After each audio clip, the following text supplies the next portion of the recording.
Hi Fast Trackers, we got a big holiday weekend coming up with a lot of temptation, so I want to make sure that you're well prepared and have a good plan of action.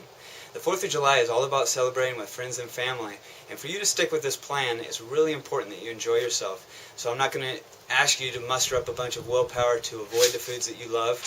That's just not realistic. It's not the right approach. Instead, I'm going to show you a 5-step, really easy plan where you can A, enjoy the foods that you love, and B, continue to lose fat and stay on the right track. And for those of you that don't live in the United States and aren't celebrating 4th of July, this can really apply to any special event, a wedding, barbecue, a reunion, or even just going out to dinner.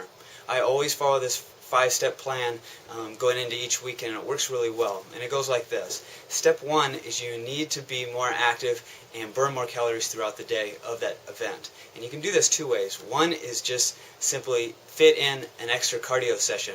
Set your alarm 15-20 minutes earlier that day.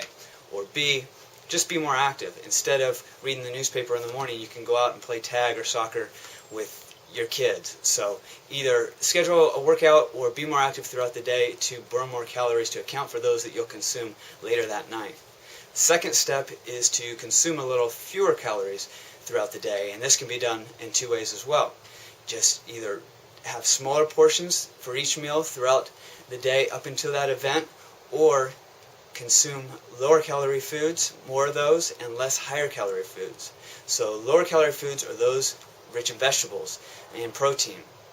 Those higher calories are fats. They have 9 calories per gram. So you really want to limit fats on the day of the event and really focus on vegetables and lean protein all the way up until the social gathering, whatever it may be. The third step is choose wisely.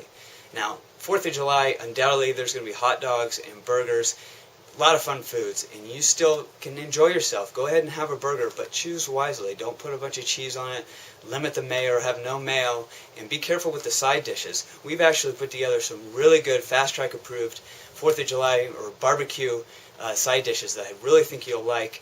Click the nutrition tab right up here and you'll see a bunch of featured recipes on the left. After you watch this video, we have 3-bean salad, coleslaw, sweet potato fries, a bunch of them. You'll really like it. Take it to the barbecue. Your friends and family won't even know that they're healthy, and you'll really enjoy them.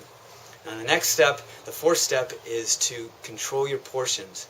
Now even if there's no healthy foods at the social gathering or the 4th of July barbecue, you can still lose fat. Just because you have a piece of fried chicken or a piece of cake or whatever, that's not automatically going to turn to fat. It's when you have an overconsumption of those. Now remember, you took steps 1 and 2 to account for those calories. So if you have a piece of chicken, limit to a small portion. Just have 1 piece. The problem with a lot of people, they get in the diet mentality. Once they get into a unforbidden food, they then say, oh, I blew it, and they have 2 or 3 pieces, and that's when you get in trouble. So even if there's only unhealthy foods there, go ahead and enjoy it a little bit, but keep portions under control. And the 5th and last step is to get right back on track after the event.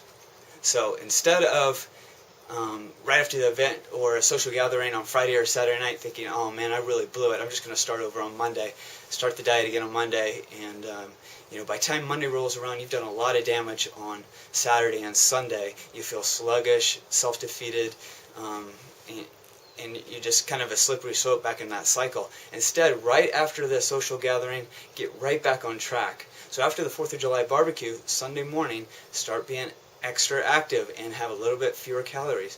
Do that step 1 and 2. It doesn't have to apply to that same day. You can do it the next day to make up for any damage that you did, any fun that you had the night before. So those are the 5 steps. If you follow them closely, you will not fail. You'll do very well. So enjoy yourself this weekend. Have a great time and keep up the great work.